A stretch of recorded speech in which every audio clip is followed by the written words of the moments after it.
welcome back to Pictish Shorts, the podcast with very simple Pictish questions and often very complicated answers. Now, our guest today is Murray Cook, who is the county archaeologist for Stirling, but Murray is a very modern archaeologist, and you're very likely to have come across his newsletters, social media, public digs, TV appearances.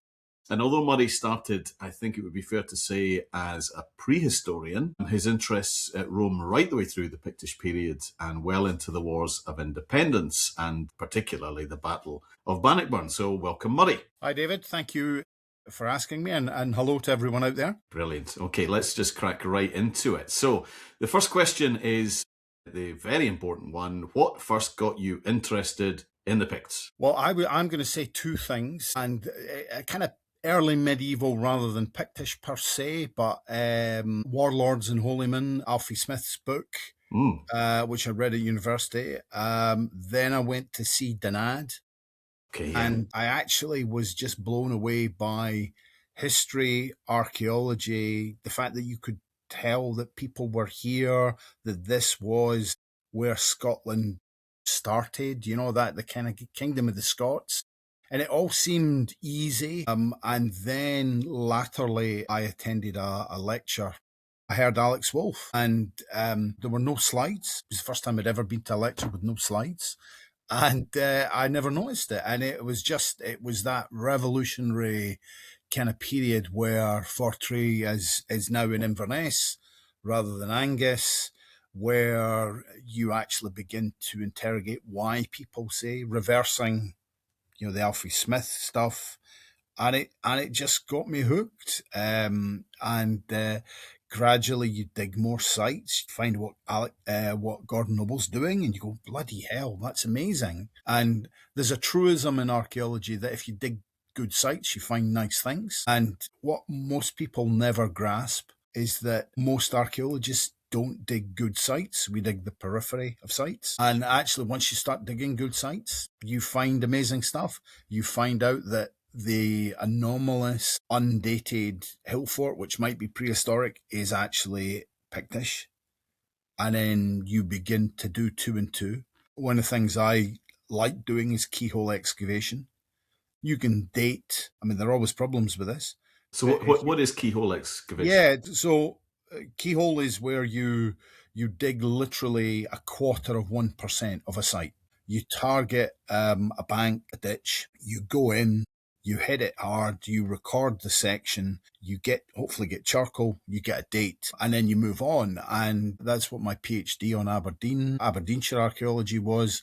I'm doing the same thing in Stirling. I haven't counted it, but I've put sections across perhaps 20 or 30 hill forts, and you can do it in a weekend. You know, if you know what you're doing, you get all the permissions, you get the funding, you can do that. Once you've got the dates, you come back. My local hill fort, as it were, the Maithee, mentioned both in Roman sources, Adamant's Life of Columba. When does that fort date to? We have a date now. We have a date that contemporary with the Maithee in Adamant's Life of Columba. We're going to get a date next month, another date.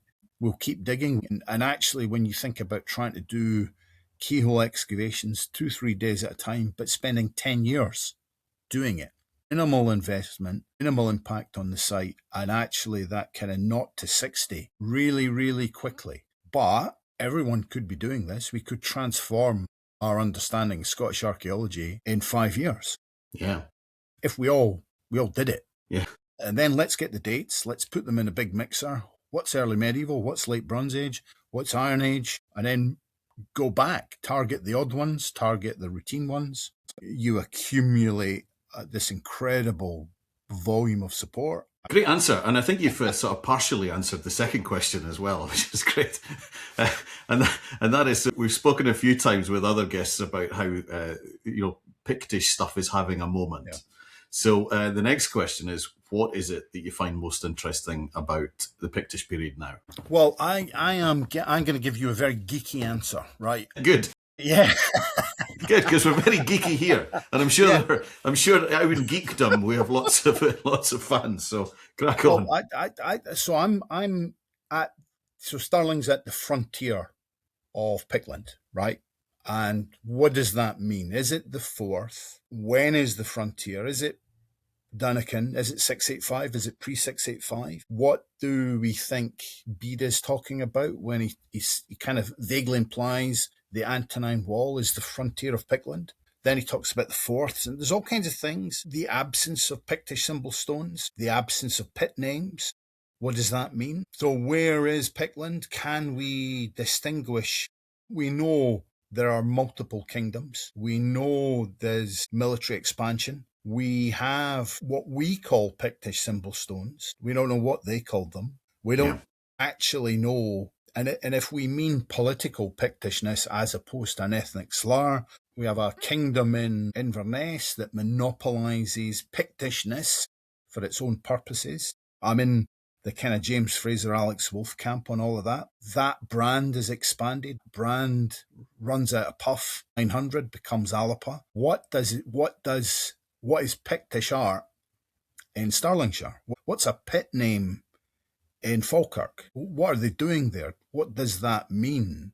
So can we have political Pictishness? Can we have cultural Pictishness? How do we balance the two? So there's my kind of real passion. How is the Old North, the Hengred, the Brittonic poetry, the Maithi, are the Maithi Pictish? What does that mean? And the more dates we get, the more we drill down, the more we understand how that, there's a frontier there. How does a frontier function? We know it's the frontier through Alapa. Kenneth MacAlpin is raiding and burning Northumbrian towns like Dunbar and Melrose. Kenneth II is fortifying the 4th. We've got hill forts either side of it. And we've got hill forts either side that date to this period, post-Roman through to 900. We've only got those because of keyhole excavations, minimal intervention dates. So let's go back, let's do more, let's keep doing more, understand what this means as a frontier and culture bleeding north and south of it. So that's the absolute bit of Pictishness that fascinates me, because, the territory is conquered, the territory becomes Pictish, but was it Pictish prior to the Northumbrian invasion? Remember, Bede says the Picts get everything back that they lost. Abercorn, why is Abercorn's in West Lothian? Now we know about the north-south boundary because that's the 4th. What's the east-west boundary? Is it the Antonine Wall? Is it the Avon?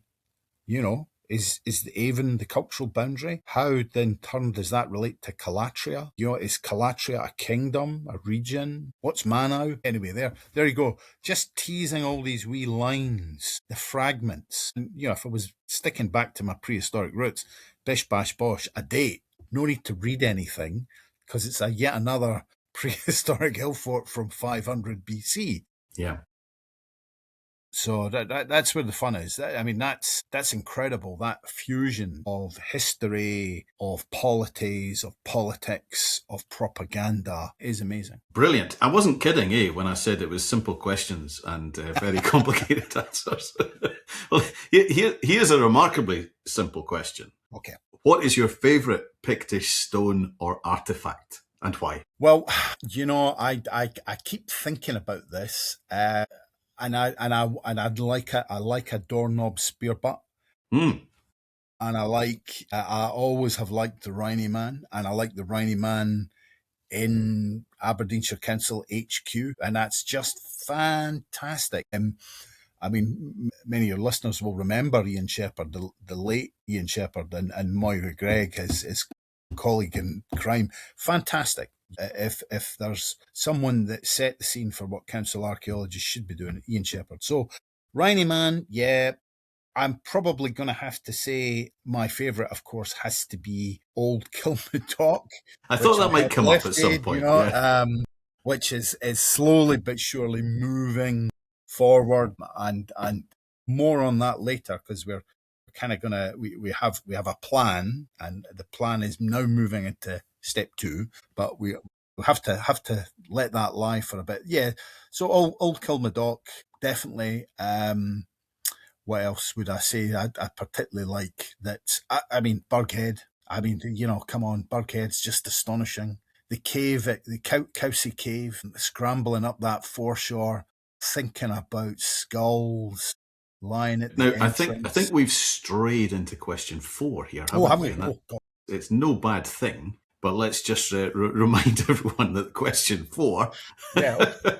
is if someone could only visit one site or museum, which Uh, one and why? So what's your right. Well, recommendation for the one to I head to? right, okay, definitely. I have thought about this because I actually think about this quite a lot. One of the other things I do is train blue badge guides, and if you're going to visit one museum, it's the NMS. Yeah, There has to be, right? And yeah. for everybody listening out there, people say, what's the best place to see Pictish symbol stones? It might have been St. Vigin's. It's closed. National Museum of Scotland in Chamber Street in Edinburgh. Greatest concentration of Pictish objects in the world. You can see everything. You can go to the toilet. You can get something to eat. You can touch a replica of the Aberlemno stone. Of course, the famous battle scene, maybe Duneckin. Scotland's first comic strip. Maybe first graphic novel, Very good, yeah. let alone Thor's Pony Cat, Deskford Carnix, the Pictish, the silver chain. I think it's the silver chain from the borders they've got mounted. Definitely an MS. If you're talking about sites to dig, which may be because you're asking an archaeologist, I am going to say the site I really love digging, that I want to keep digging, is Demayet. Okay, yeah, yeah, Which yeah. I'm digging. I think we have a burial mound Okay. at Demayet, and we're going to reopen it. We should have a date. We've got a fragment of a pin. We've got an artificial mound, 2 meters, 4 meters across, right at one of the entrances. Astonishing. So, Yeah. sorry, I'm blowing my own trumpet. Or, in fact, I'm blowing my own carnix. Well, you would expect Gordon Noble to say Burghead, wouldn't you, or Riney? You So would. I mean, you are allowed I to mean, nominate your own dig. I have to say, yeah, I like Gordon. He drives me absolutely green with jealousy. My God, I mean that timber lace rampart at Barghead, it made my mouth water.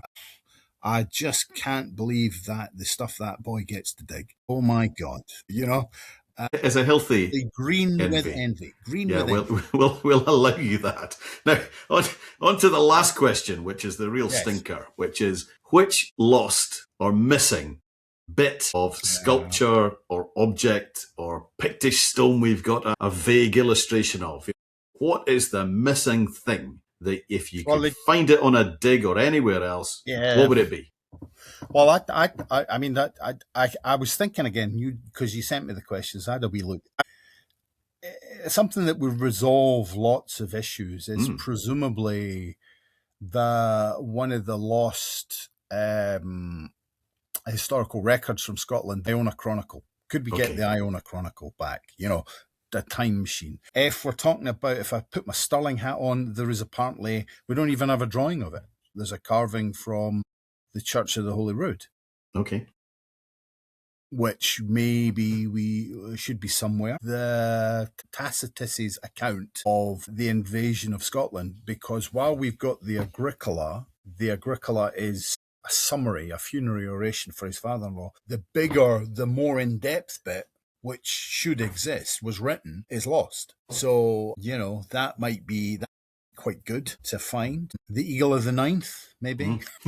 Yeah, I don't know. I mean, there's just so much. I mean, Scotland's archaeology, Scotland's history has suffered. Our historical record has just been battered to oblivion. Whether it's Viking, whether it's Edward I, whether it's Cromwell, whether it's the sack of the Reformation. I mean, the Reformation. Oh my God! Just look at every single church. Look at every single niche ombre for all that carving, all that stained glass, all those records that were gone, and all those shrines and all those relics, and a way of life. I mean, always worth delving too deep into religion. But I've been to Protestant services. I've been to Catholic masses, and the latter feels like the real thing. And the intellectual purity of the Reformation is cold. And is it any wonder that we're now verging towards Europe's first atheist nations outside the communist bloc? Really, but that's probably too serious, too deep a point to end on. It is quite deep, but I take your point. As someone who attended Latin Mass at Plusgarden a couple of weekends ago, I agree with your sentiment there. Well, Murray, that's been fabulous. Peak geekdom at times, I think, in that some of your answers. But I really appreciate you joining us. We're really looking forward to the news of Kilmadock and getting that safeguarded and safely tucked away indoors. I mean, it will be good, and I'm sure. I don't think you've had Kelly yet, and not yet. I'm sure she's on the list. She is. And she's made some amazing. It's not just the cross; it's the Annet stone, and her paper in the Anna Ritchie volume, just amazing. I dig holes, and I'm very pleased to know real academics. They're very generous with their time. So no, absolutely. Right. Well, you dig holes, I chap rocks, but I'm equally indebted to the incredible work that these guys do. Well, listen, that's been fantastic. Thanks very much, Murray. We'll be back very soon with another guest to carry on our geeky chats about the Pictish period and beyond. Thank you.